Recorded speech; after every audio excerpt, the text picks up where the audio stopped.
properly or not, but see those two cables there.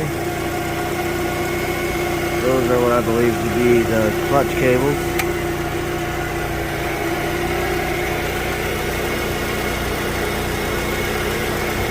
Well, I'm 90% sure.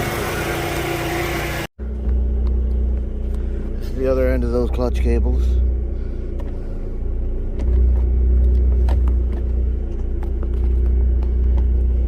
Underneath there is a little ball bracket thing right there that the thing sits into.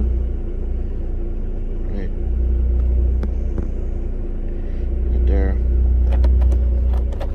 These are replacements I got. So you got this balls on one end and straight lines on the other. That screw into stuff. Oh, that's hot.